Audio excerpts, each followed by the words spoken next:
Baik, Assalamualaikum warahmatullahi wabarakatuh. Sebelumnya, saya ucapkan terima kasih kepada Bapak Ibu reviewer yang telah memberikan saya kesempatan untuk memaparkan laporan kemajuan penelitian pemula. Saya Hesti Maria Putri. Dalam penelitian ini eh, beranggotakan Ibu Nike Yolanda, di mana kami mengangkat penelitian tentang analisis pengaruh disruptive behavior pada objek wisata di Sumatera Barat dan customer forgiveness sebagai pemoderasinya. Adapun latar belakang dari penelitian ini yaitu penelitian ini merupakan penelitian yang sudah digawangi sebelumnya sejak tahun 2017 yang merupakan model dari penelitian halal tourism dan sanksi tourism. Di mana jika sebelumnya kami hanya uh, membahas tentang bagaimana agar pengunjung akan berkunjung kembali ke daerah tujuan wisata, dan sekarang kami akan lebih membahas kepada perilaku pengunjung yang jika mereka merasakan ketidakpuasan di tempat wisata tersebut, kita bisa menanganinya dengan baik sehingga mereka tidak mengatakan ketidakpuasan tersebut kepada orang-orang, karena tidak dipungkiri hal itu juga akan berdampak kepada tempat wisata yang kita kelola. Misal nih, Bapak Ibu kan pernah sebelum pergi ke suatu tempat wisata, kita pasti bertanya kepada orang-orang. Nah, apabila kita mendengarkan review negatif dari orang tersebut, pasti kita akan berpikir dua kali untuk berkunjung ke daerah tersebut. Di sini ini akan dibahas. Jadi, sebenarnya disruptive behavior ini timbul akibat dari dissatisfaction, artinya kita kecewa dengan daerah yang kita kunjungi atau tempat wisata yang kita kunjungi. Sehingga muncullah perilaku mengganggu atau yang dikenal dengan istilah disruptive behavior. Perilaku mengganggu ini seperti negative word of mouth. Misalnya, negative word of mouth ini adalah kita membuat review negatif tentang tempat wisata tersebut, apakah itu di website tempat wisata tersebut atau di sosial media yang kita miliki. Misal kita habis berkunjung ke Baharau, rupanya di sana kita menemui banyaknya parkir liar, dan kita akan menyampaikan itu di sosial media kita, sehingga itu juga akan berpengaruh terhadap orang yang membaca review kita tersebut. Yang kedua yaitu switching intention. Switching intention ini adalah keinginan kita untuk berpindah, artinya kita nggak mau lagi ke tempat tersebut karena kita sudah kena sekali, sehingga kita ingin pergi ke tempat yang lain. Terus komplain kita lakukan, misal kita tidak senang dengan daerah wisata tersebut, sehingga kita melakukan komplain kepada pihak pengelola. Komplain ini biasanya sering terjadi di tempat-tempat yang memberikan servis, misalnya restoran, bengkel. Terus confront to customer, kita menghasut pengunjung lainnya atas ketidakpuasan kita terhadap servis yang kita dapatkan. Nah, dalam penelitian ini kita harap disruptive behavior ini tidak terjadi. Kenapa? Karena ada yang namanya customer forgiveness. Di sini artinya yaitu customer forgiveness itu yaitu pengampunan atau rasa pemaaf dari diri kita, sehingga kita harap customer forgiveness ini bisa mereduce dissatisfaction. Selanjutnya, ini adalah model dari penelitian ini, di mana yang kita harapkan customer dissatisfaction ini tidak merambat menjadi disruptive behavior.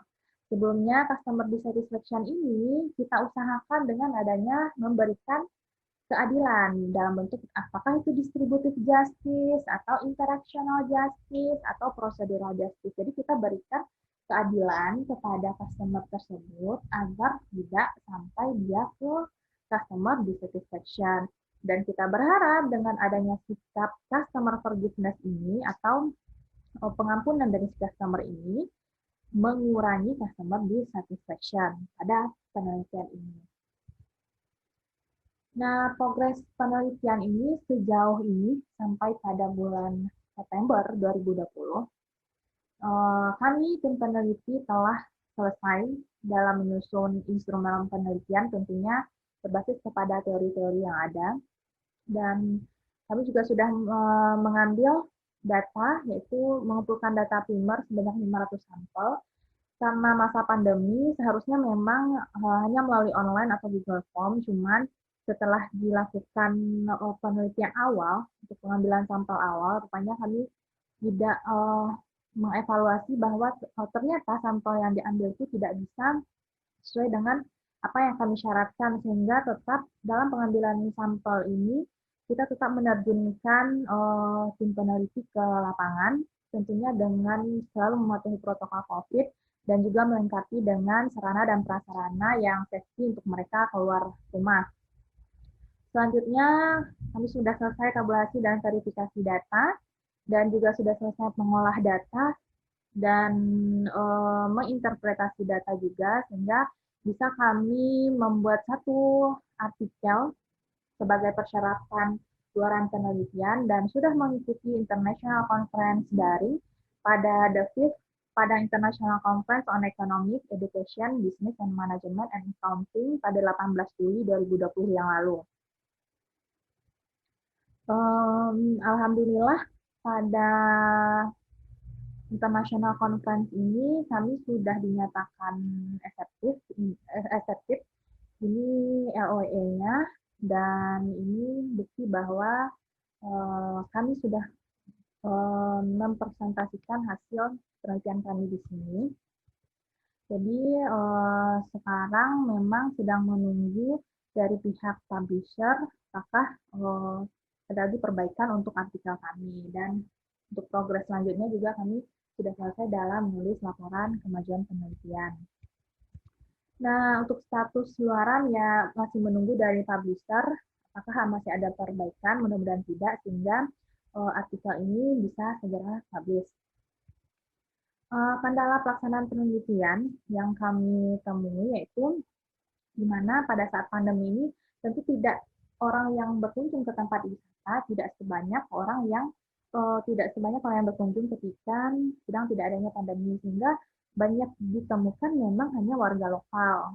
Jadi mungkin penelitian ini memang sebatas di warga lokal, artinya memang yang kebanyakan yang dari Sumbar saja, jarang yang ada turis. Dan juga untuk rentang usia yang didapatkan juga yang banyak ditemui adalah anak-anak muda, karena memang kondisinya lagi pandemi. Terus singkatnya waktu yang tersedia dalam mempublikasikan artikel, dan ini juga kami rasakan, cuman alhamdulillah ini bisa terlewati karena adanya International Conference yang diadakan di Fakultas Ekonomi UNT. Adapun rencana tahapan selanjutnya, kami sedang menunggu publish di Atlantis Press. Terus kami juga sedang menyiapkan draft artikel untuk disubmisi pada The Second Progress in Science, Humanities, and Education Research Symposium. Terus apabila sudah publish di Atlantis Press, kami akan melakukan pengurusan HKI, walaupun ini bukan menjadi syarat wajib dari luaran penelitian, tapi kami akan melakukannya sebagai bentuk dari kepemilikan kita untuk artikel kami, dan kami sedang menyiapkan laporan akhir serta laporan penggunaan dana penelitian. Mungkin pada kesempatan ini hanya itu yang dapat saya sampaikan kepada Bapak Ibu reviewer. Mohon maaf jika ada yang kurang berkenan. Terima kasih atas waktunya. Saya akhiri. Assalamualaikum warahmatullahi wabarakatuh.